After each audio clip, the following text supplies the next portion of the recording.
Thursday, January 9th. I'm Yumna Naufal, and these are today's headlines. The Special Tribunal for Lebanon holds its final preparatory hearing before trial begins. Clashes escalate between Syrian rebels and al-Qaeda-linked fighters in several towns of Syria's north. And a suicide bomber kills 13 Iraqi army recruits and wounds more than 30 in Baghdad. Judges at the Special Tribunal for Lebanon discuss whether to join the case of a Hezbollah member accused of complicity in the 2005 assassination of former Prime Minister Rafiq Hariri with the trial of 4 other suspects, which will begin next week. The tribunal's trial chamber is currently holding its final preparatory hearing before trial. The court will discuss the process of presenting evidence before the chamber and the order of the prosecution's witnesses. President Michel Sleiman warns he would approve the formation of a neutral government if the rival parties fail to agree on an all-embracing cabinet within the next 10 days. MP Hadi Hbish reported the president's 10-day ultimatum to form an all-inclusive government, adding that Sleiman warned he would support a non-partisan government if there were no signs of progress toward ending the cabinet crisis. Hbish told reporters that the president announced his stance during a recent meeting with representatives of Speaker Nabih Berri and Hezbollah leader Sayed Hassan Nasrallah. The Future movement is demanding answers before accepting a new cabinet proposal based on an 888 lineup. The political party's concerns center mainly on the government's policy statement and a March 8 demand for veto power, 2 divisive issues that could unravel the ongoing cabinet formation negotiations. Future MP Nuhad Mashnout said his bloc could not adopt a final stance on the 8-8 cabinet proposal before it received clear answers to these questions. He also dismissed media reports claiming former Prime Minister Saad Hariri and Fuad Sinura, the head of the Future bloc, had voiced their support for the 888 proposal. Mashnout reiterated the March 14 coalition's firm rejection of granting veto power to Hezbollah and its Smart H allies in the new cabinet, adding that his bloc would neither accept a blocking third nor Hezbollah's tripartite equation. Arab Democratic Party leader, former MP Ali Eid, is not attending a hearing on the August twin bombings in the northern city of Tripoli for medical reasons. His lawyer, Hiyam Eid, submitted a medical report to First Military Investigation Judge Iyad Abu Ghida, excusing him from the hearing. The nature of the medical condition, however, was not disclosed. Just to remind you, in November, Eid had already evaded a summons to undergo questioning by a military tribunal judge over his alleged aid of a suspect linked to the bombings of Al-Taqwa and Al-Salam mosques in Tripoli. Abu Ghida also questioned Eid's son Rifat on charges of threatening the Internal Security Forces Intelligence Bureau. Cardinal Bshara Rai is calling for protecting Lebanon and for preserving diversity in the country. Rai told a delegation from the Lebanese Forces Union Department the importance of working together towards building coexistence in the nation, as well as protecting Lebanon and ending reactions and counter-reactions in the country.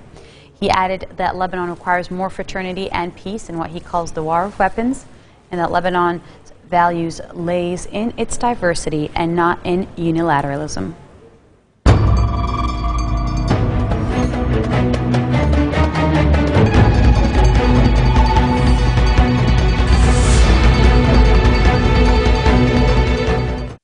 Jihadists battling rebels in northern Syria fight to recover lost turf nearly a week after a new front opened in the deadly conflict gripping the country. The fighting comes a day after the Islamic State of Iraq and the Levant was expelled from Aleppo city by rebels fighting to topple President Bashar al-Assad. In a counterattack, ISIL launched a car bomb assault targeting opposition checkpoints, including an attack on Al-Bab town in Aleppo province, in which 9 people were killed. Earlier this morning, the fighting intensified in Raqqa, Idlib and Aleppo, the 3 main provinces of conflict between ISIL and rebels. In Raqqa, where ISIL is headquartered, fighting rages between the jihadists and the rebels. Raqqa is Syria's only provincial capital to have fallen out of regime control. The agency tasked with removing Syria's chemical weapons says there is no reason to assume a 30 June deadline for destruction would not be met. But the global chemical weapons watchdog urged Syria to intensify efforts to get its stockpile of raw materials for poison gas and nerve agents to a port so it can be shipped out of the country and destroyed. The first batch of toxic chemicals believed to be precursors for mustard gas and sarin was loaded onto a Danish cargo ship in the Syrian port of Latakia and shipped toward international waters on Tuesday, a week after the 31st December deadline initially set for the chemicals to be removed from Syria. The deadline is the overall end target, and based on current availability of material, preparation, training, maritime efforts, the international assistance, I think all things being equal, as I said, security conditions, of course, always being a grave concern for the authorities, but also for the joint mission, for ourselves, there is no reason to assume the deadline will not be met. The chemicals that are leaving Syria or that are destined to leave Syria will be destroyed outside of the country, either aboard a US vessel specifically equipped for that purpose, or other types of chemicals will be sent to companies for in countries that have successfully tendered for that. It's a commercial destruction process.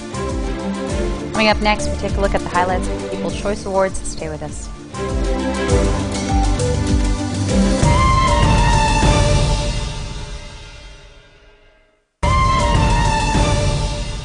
Welcome back. A suicide bomber killed 13 Iraqi army recruits and wounded more than 30 in Baghdad. Police are saying in an attack on men responding to a government appeal for volunteers to help fight Al-Qaeda-linked militants in Anbar province. Police say a man with an explosive vest had blown himself up as recruits were registering their name.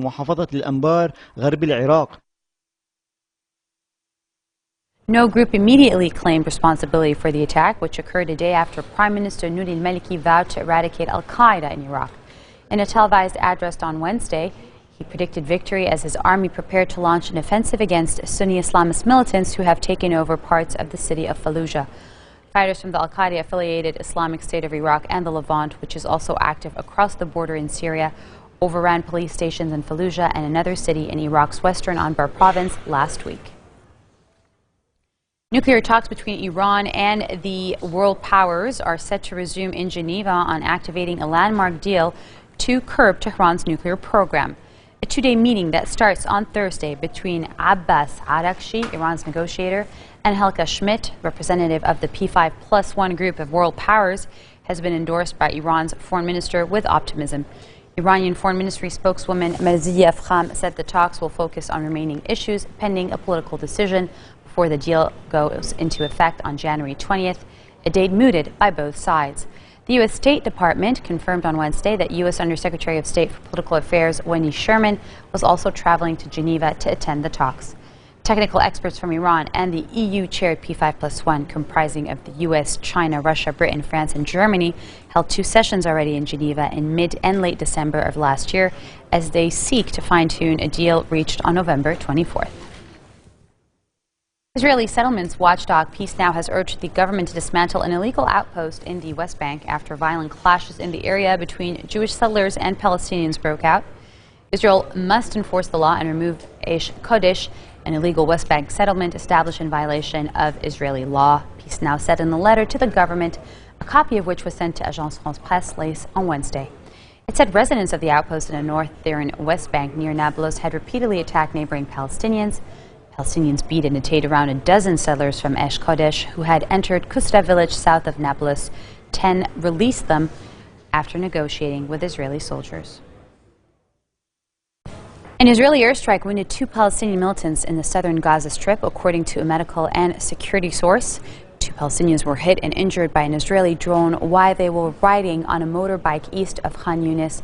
Gaza's Hamas-run health ministry spokesman Ashraf al-Qudra said to AFP. Palestinian security sources described the 2 as militants without saying to which group they belonged. The Israeli army confirmed the strike in a statement, saying it had intercepted terrorists during their final preparations to launch rockets towards Israel. The strike comes after 3 mortar rounds were fired at Israeli troops along the southern border fence, causing no injuries nor damage. On Wednesday, an Islamic Jihad militant was killed near Gaza City in what medics and family said was an Israeli drone strike, but the army denied any involvement. An explosion at a chemical factory in Japan killed at least 5 people and injured a dozen more. Police say the blast happened in the early afternoon at the plant in Yokkaichi, central of Japan, when maintenance crews were working on heat exchangers used in the production of silicon products. Initial reports put the death toll at 2, but they were quickly revised upwards. A separate police spokesman told AFP the plant, run by Mitsubishi Materials, makes parts for solar panels and automobiles dealing with polymers made from silicone, hydrogen, and chlorine. Hiroki Murafuji, an official at the plant, said the incident had involved maintenance workers at the plant sited in a heavily industrialized region. Mitsubishi Materials, headquartered in the Japanese capital, makes a range of products including auto parts, silicon wafers for memory chips used in consumer electronics, and cement for road and bridge construction. Sandra Bullock reigned supreme at the 40th Annual People's Choice Awards, taking home 4 trophies as the evening's top winner. The actress was named Favorite Movie Actress, Comedic Actress, Dramatic Actress, and shared the Favorite Movie Duo Award with Gravity co-star George Clooney. Bullock's buddy comedy The Heat co-star Melissa McCarthy was awarded Favorite Comedic Movie. Fans deemed Ellen DeGeneres their favorite daytime TV host, making her the woman who has gained the most People's Choice Awards with a total of 14 trophies. Here are the highlights. Justin Timberlake.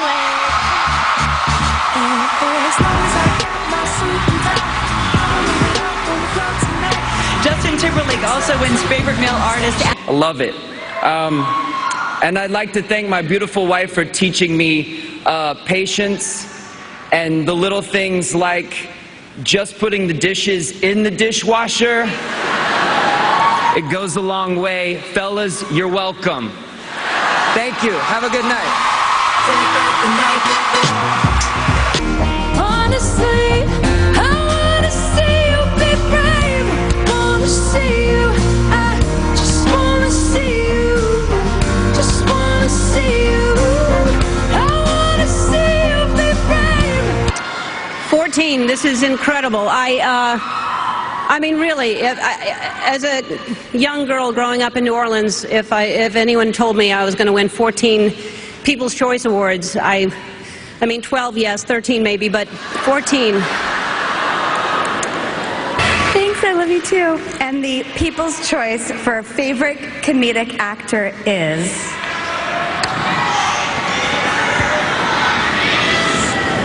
Adam.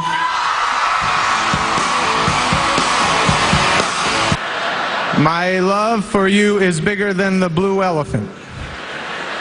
And I hope one day to see I in a movie with you making other people have the happy laughing times. Your fan for life, Drew Barrymore.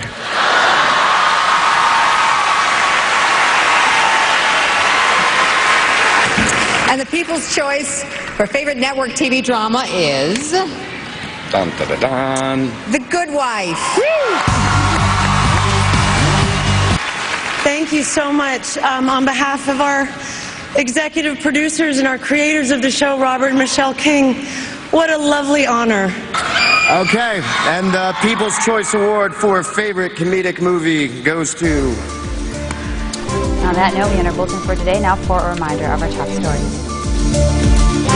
The Special Tribunal for Lebanon holds its final preparatory hearing before trial.